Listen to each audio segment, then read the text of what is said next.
So I'm going to jump into a couple things really quick. I got 3 different things, again, from our live trainings we did. The first thing I want to talk about really quick is objections. New insurance agents struggle with objections, but you don't have to. So I'm going to give you 3 simple steps really quick. I call it the 3 A's. I love putting everything into easy steps that anyone can duplicate, replicate, implement into your business. These are the 3 A's to overcome every objection you ever get. Who's ready for that? Would that be cool if you actually walked out of here with specific steps to overcome objections? Okay. The first A is agree. You cannot be disagreeable. Most insurance agents are trained that when someone says, I'm not interested, to say, well, what do you mean you're not interested? You don't have enough information yet. That's kind of combative, isn't it? That's kind of disagreeable. That kind of doesn't work either. Okay? So, step 1, agree. It doesn't mean you totally agree 100% with what they're saying, but it means you understand where they're coming from. And it means you're ready to get closer to the sale. Am I right? Who's ready to get closer to the sale? Okay? So step 1, agree. They say, hey, I'm not interested. Perfect. Thanks for sharing that, right? Second A, answer their objection. Agree, answer, and ask. I believe in always finish with a question. That keeps you in what? Starts with a C. Control, man. Keeps you in control. Keeps the conversation flowing. Keeps you in control. And it has them responding to you. The psychology of finishing with a question is powerful. Because when someone asks you a question, what do you typically do? Answer it. You answer it. It's human nature, am I right? So, you're on the phone, because this is all about phone and objections this morning. I'm not interested. Absolutely. Thank you for sharing that. It's my job to just drop off the information. It's totally up to you with what you do with it. So should I drop this thing off? What do you think? In the morning or in the afternoon? Which is better? Does that help? Who does that help?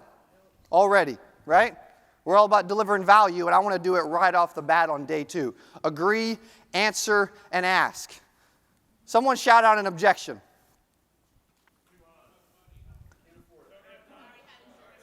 Already got insurance. Excellent. It's not my job to come and change everything. It's just my job to deliver the important information that you're wanting. So I'm going to be there on Thursday. Is morning or afternoon better for you? Okay, who's next? Is this free? Thank you so much for asking that. Great question. Social Security provides $255 to help with final expenses. The information's free. For me to come out's free. And it's my job to get you some important information because I'm the local field underwriter. I'll be there Friday. Should we hang out in the morning or afternoon? When should I drop this off? Who's next? I need to think about it. And you know what? Let's use this at the end of the appointment. How about that? Right? Who's ever gotten, I want to think about it. I want you to call me back. I wasn't planning on using this one, but this one's good. You ready? I've got 2 variations. I learned this from Brian Tracy, The Art of Closing the Sale, about a decade ago. I was listening to his audiobook, again, The Art of Closing the Sale by Brian Tracy. I was listening to his audiobook as a new agent every single day because I had 0 sales experience. No clue what I was doing. I was good at being personable, warming people up. I learned that was important. But I've got a no callback close that I learned from him that I use every time someone wants to think about it. Every time someone wants me to call them back. And you can use it too. Eric's used it, am I right? So, when someone, because when Brian Tracy's audiobook, he says that he would go around to all these homes as a new salesperson. And he had all these people saying, Ernesto, I want to think about it, man. I want you to call me back. I'm not sure. I'm not ready. And before you knew it, he had like 40, 50 people thinking about it. He thought that everybody was going to call him back. Everybody was going to buy it. He was going to have all this business. He wouldn't even know what to do with it. Anybody ever felt that way? It doesn't work that way, in case you were wondering, okay? He quickly learned that when he got, I want to think about it, 72 times, and that no one called him back, that I want to think about it, and I want you to call me back, is polite customer speak for goodbye forever. We will never meet again. Who feels that way? Then stop listening to it. I also believe, and I'm going to give you the actual close in a second. I also believe how you make decisions is how your prospect will make decisions to you. If you make decisions quickly, if you don't believe in calling people back, if you don't believe in thinking about it, and you believe in I'm either doing it or I'm not, and I'm being honest with the person, and I'm talking about it right now, I don't think about stuff. If I want a car, my wife she surprised me with a Jaguar convertible a few months ago, a couple weeks ago, whatever. And the guy rolls up and I test drive it. I'm like, okay, you guys want, I don't know, $36,000. I'll give you $32,000 if you can, get it done today.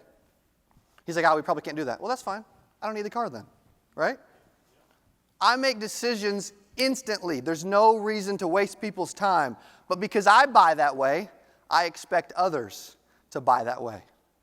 And they can sense it and they can feel it. So if you're someone that deep down thinks about stuff and wants people to call you back, and you want people to think about it, right?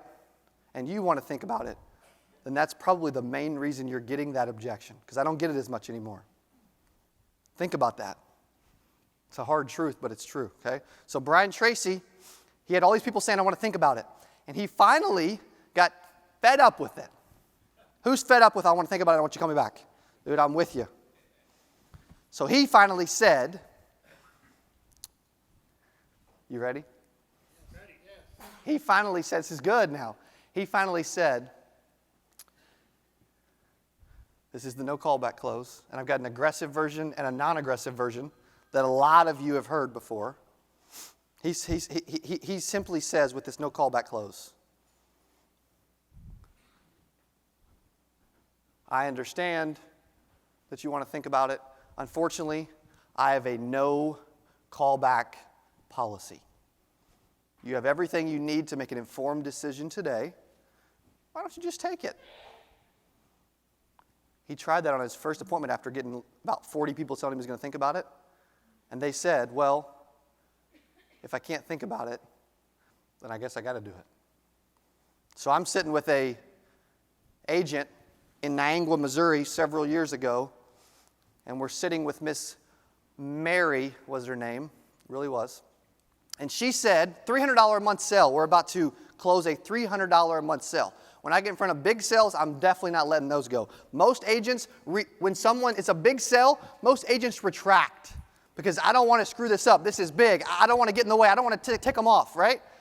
When I get a chance to close a big sale, I get more aggressive. I move in harder. I don't retract. I was with an agent, and this lady, Mary, we were talking through the options, the benefits, the options. This is a big decision. I want to think about it. And I said exactly what Brian Tracy said. Absolutely, I totally understand. Unfortunately, I have a no callback policy. You have all the information you need to make an informed decision today. We get along great. It's saving you money. It's giving you more coverage. And it's putting some cash back in your pocket. Obviously, you should do this. Why don't you go ahead and take it? And guess what she said? You want to know? She said, if I can't think about it, then I guess I have to do it. And she did. That's the non-aggressive version.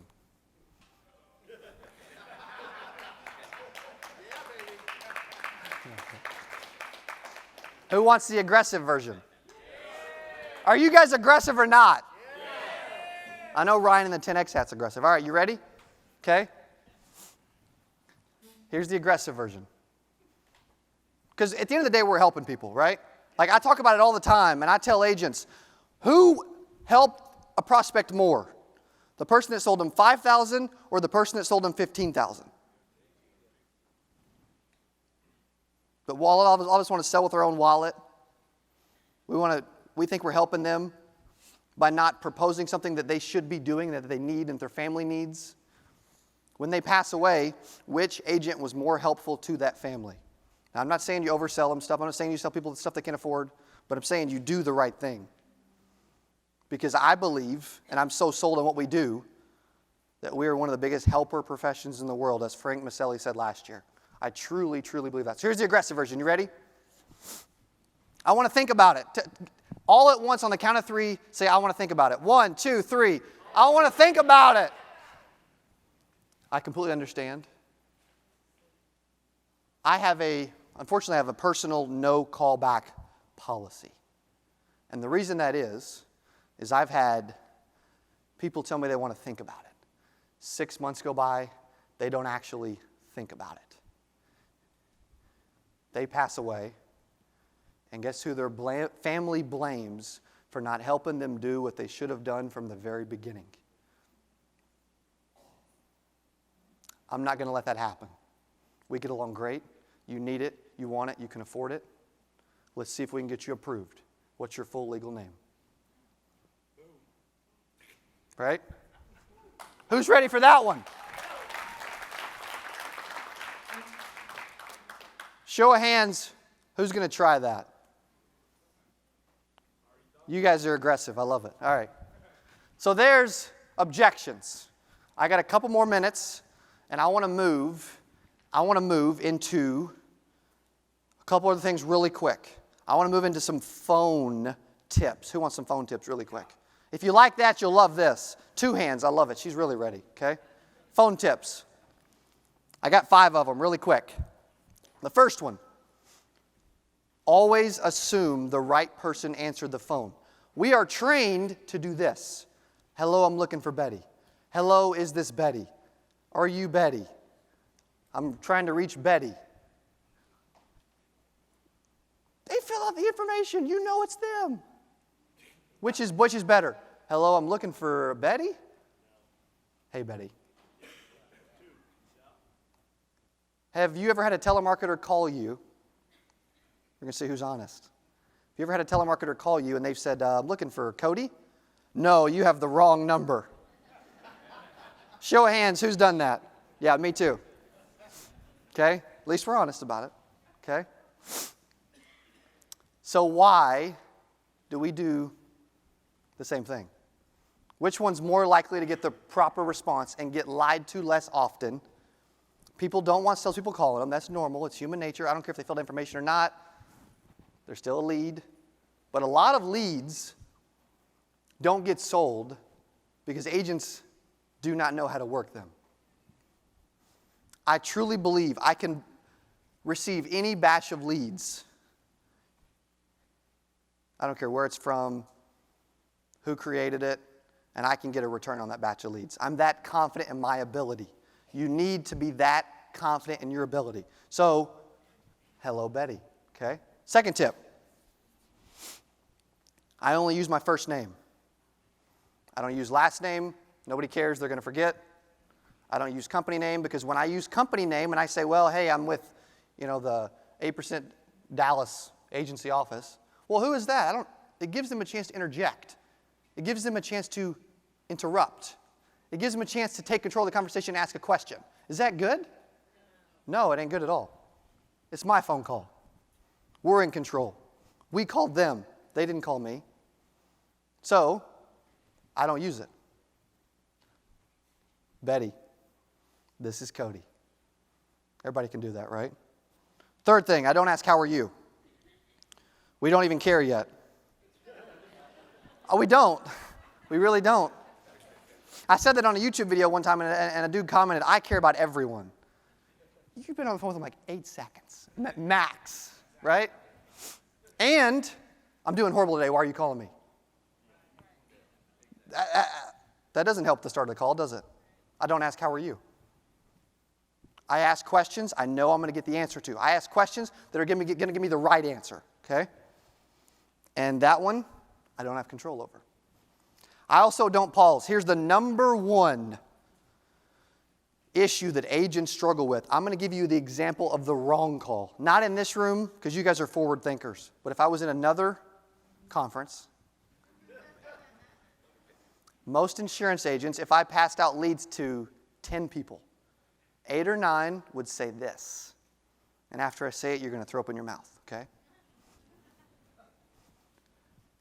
Hello, I'm looking for Betty. Hey, Betty, this is Cody Askins with the 8% Insurance Office. How are you doing today? Yeah, Betty, you went online and filled out a form saying you wanted to quote, to buy life insurance. And then we pause. The pause is the killer of the call. Because guess what? It is. Because guess what happens when you pause? What happens? Help me out. Lose control. They give you an objection. They say something they don't even mean. Dude, I'm not interested. What they really said is, you have no game on the phone. You got to step up your game to get in front of me, right? So why do we pause? It's because maybe we don't know any better. Maybe somebody hasn't showed us. Maybe somebody hasn't trained us. Don't pause. Instead, I always finish with a question. That's the 5th tip. I always finish with a question 100% of the time. Okay? I'll use Medicare, for example. This is Cody. I also love this phrase, I'm getting back to you. Sounds better than you did this. Sounds like I'm yelling at somebody. I'm getting back to you about your request for the new Medicare information. Now, I'm the local field underwriter. Should I drop this information off in the morning or in the afternoon? Or I'm the local field underwriter. I'll be out in your area, Nate, on Friday. Is morning or afternoon better? Who's in control of the call?